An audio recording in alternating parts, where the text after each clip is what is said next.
Welcome to The Author Show, where we feature new authors and books, from fiction to self-help and everything in between.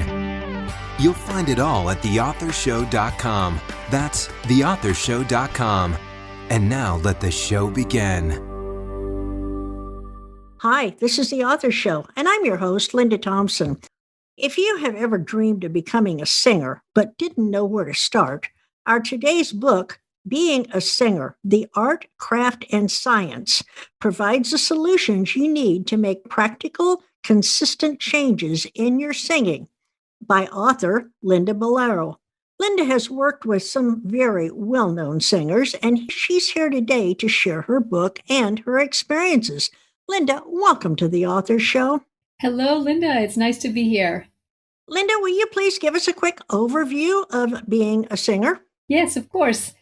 Being a Singer, The Art, Craft, and Science is a book designed to empower singers and musicians. It was created based on the principles of learning neuroscience. And that means that when readers are working through the material in the book, there are design elements in the book created to help each reader feel what's going on, hear what's going on, and be more connected to their own experience as singers.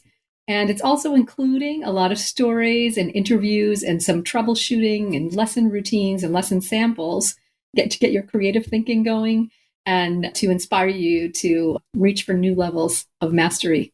What led you to writing a book about becoming a singer? Well, that's a really interesting question, because for a long time, I thought that I should never write a book about singing. My teacher had written a book about singing, or one of my teachers, and some other colleagues I know have created some great self-study materials. But as many singers know, it's really almost impossible to learn to sing on your own, because singing is a motor skill and we need a lot of feedback. Just like riding a bicycle or using chopsticks, it's very difficult to learn on your own. You need feedback. So when students actually asked me to write a book, and I remember working with one student in particular who was a graduate of Harvard University in literature, and he wanted me to write a book, and we discussed it at length, and he is the one who got me started on how to create a book for singers that would actually help people. Who do you feel would be the ideal reader for your book?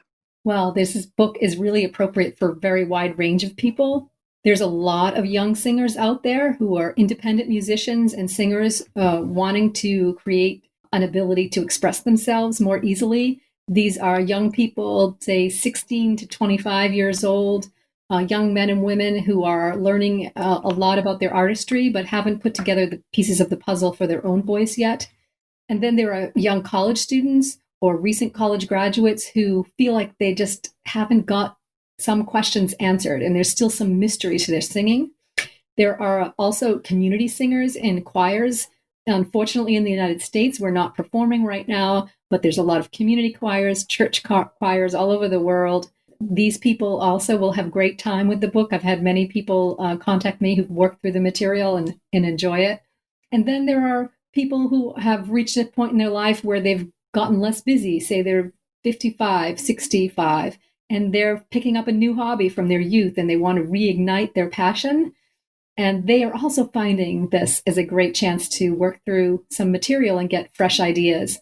In addition, some schools and colleges are using the book already. The state of Illinois is using it for their choir students. There's a couple of universities in Europe that have picked it up as a supplemental textbook for their music classes and voice classes. So it can really go in a lot of places. Oh, that's great. So is Being a Singer similar to any other book we may find on the bookshelf? There really isn't anything like it out there. There is no other singing book that really focuses on the how rather than the what, at the same time giving singers their own power to evaluate themselves from their own personal experience. Because singing is a motor activity, a motor skill, we need to have sensory input in order to become better singers. And you can develop this skill a lot on your own. You need a teacher and a guide or a buddy at some point, but you can develop your own sensory awareness by just working on your mental focus and going through the exercises. There isn't any place else in the world where singers have been given this power to find out what's happening with their own voice. And in addition, this training very specific practical training is coupled with stories and information about the way the voice works. So in the biomechanics, cognition, and anatomy and physiology, and along with interviews that are very inspiring. So, how did you learn the techniques you've included in your book, such as how to change the tone of your voice? Well, I've been singing for many, many years. I think I began studying voice when I was a very young child, preteen. And so I sang and performed for many years before I found a teacher in the United States who really became a guide and mentor for my career as a pedagogue. And I developed this approach to singing based on Seth Riggs, who is a Hollywood celebrity voice teacher who trained hundreds of singers in the 80s and 90s in the United States, famous singers. I'm really curious, and I'm sure a lot of our listeners are as well. How do you learn the art of singing by reading in a book? Exactly. And in my introduction, the first sentence is, it's pretty tough to learn how to sing from a book. It is very tough because it's a motor skill, like we were talking about before. But that's why I use the principles of learning neuroscience to write the book. And I studied books about motor learning performance. And I learned how people learn movement and what you need in order to learn movement skills. And you need sensory awareness. And you can develop it in this book from the exercises, from the design that's in each section of the book that will activate your awareness. Very interesting. Do you sing professionally? I sang professionally for decades. And since I've been back in the United States, I haven't performed very much, a few times a year. And recent performances was at the Berkeley Performance Center in Boston, where I sang the Mozart Mass in C, the soprano role with the chorus and orchestra from the school. I also sing as a cantor in a church in Boston. Linda, as I mentioned in my introduction, you've worked with some very well-known singers. Will you share your experiences with a couple of them? Yes, it's very little difficult with some famous people because it's not always okay to talk about them. But my dear partner in crime is Mike Gordon, who is interviewed in the book. He's a bassist with the band Fish, and he also has his own band. His band is the Mike Gordon Band. And he went through a long life of struggling to feel really confident in his singing. And I met him after he'd been performing rock music for about 25, 30 years. And we completely reworked his voice beginning in June 2012. And he's been able to have great success with his singing since then. And we've also had a great deal of fun along the way. Wow, very interesting. So now that you've written your first book, will there be more books coming from you? Good question as well. I have 2 more in mind about singing. I'm going to write the same book for kids. So this book that is being used right now in choirs is actually being used with kids, but they have a teacher with them. So the teacher is guiding them through the book. I'm going to design a book for 8 to 12-year-olds who can work on their own or just with a small guide. I'm also working on a book for voice teachers who will, again, following the same principles, but teach other people how to build sensory awareness in their own students in a creative way. That's great. So I understand that you also do consulting and teaching that's not part of the book. Will you explain a little bit about that for us? Yes, I've been a private vocal instructor for almost 20 years. And I began teaching in a small conservatory in Vienna, Austria, where I taught musical theater students. And then privately, I developed a big studio here in Boston of all kinds of singers, from classical and opera students to rock and jazz and pop and R&B singers. I also teach some of the faculty at Berkeley, some of my colleagues at Berkeley. So I work in many different ways because I feel that is the best way to keep growing and learning as an instructor myself. And the more environment and the more challenges I face with singers, the more knowledge I have and the more knowledge I develop. What would you say is the number one most important message in being a singer that you would like your readers to remember? Mastery is empowering. Boy, that is short and very, very empowering in itself. So now I get to ask, will you please read a short excerpt from Being a Singer for our listeners? I'm going to read the beginning of chapter 1. Mobilize your voice, mind, and body. Quote, He told me I had a diamond in my throat, but that it needed polishing to remove the carbon it still bore. This is a quote from Birgit Nilsson from her book, My Memoirs in Pictures. When I entered New England Conservatory of Music as an undergraduate student, I had already been singing in schools and churches for years.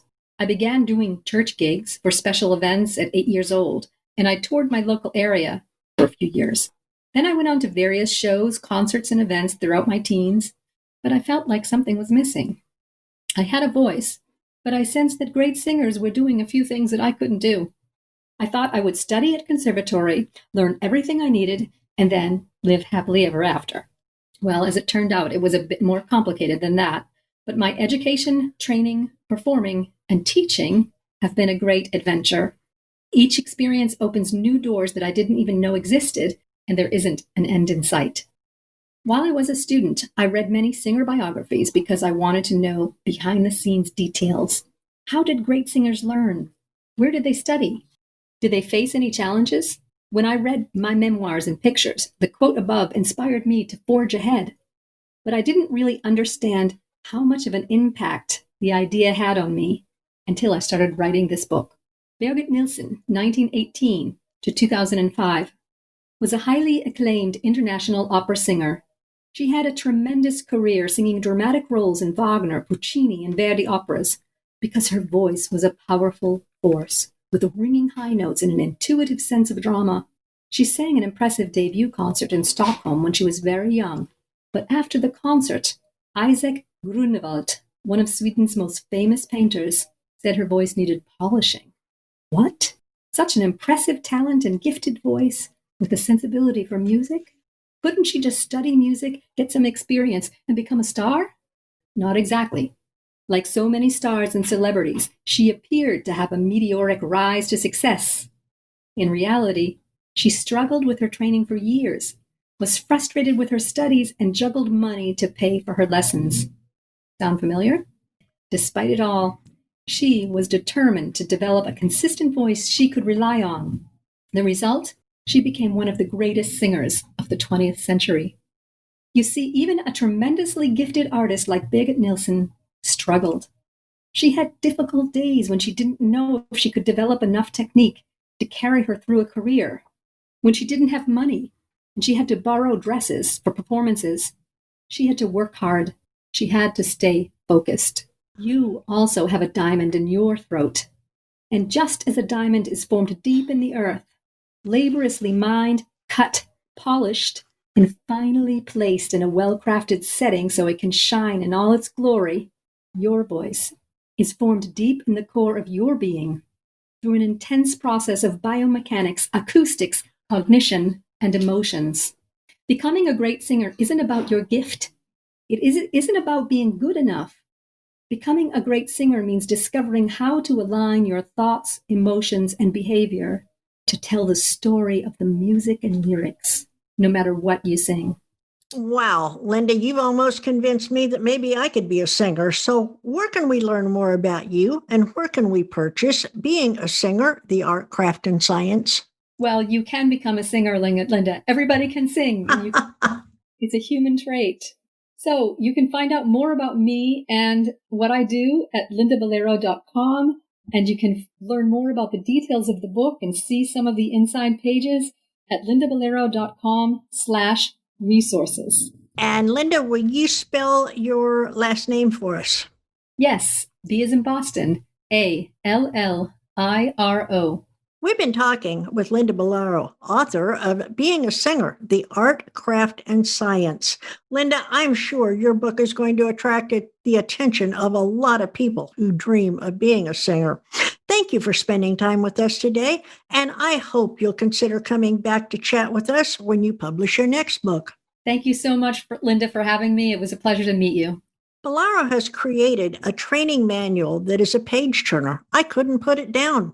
I would love to learn how to sing, and Linda's book made it seem plausible even for me. I'm thrilled to recommend Being a Singer for anyone who wants to understand singing, how it works, and why we do it. This vocal training is the best in the industry.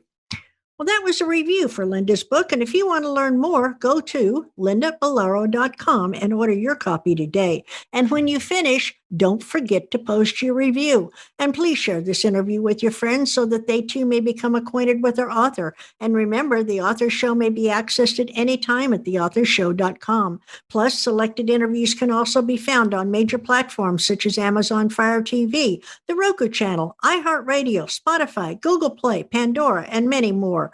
Whether you're an author who would like to be featured or a reader in search of new books, theauthorshow.com is a really great place to start. Thanks for listening to The Author Show. Find out more about authors and their work at theauthorshow.com.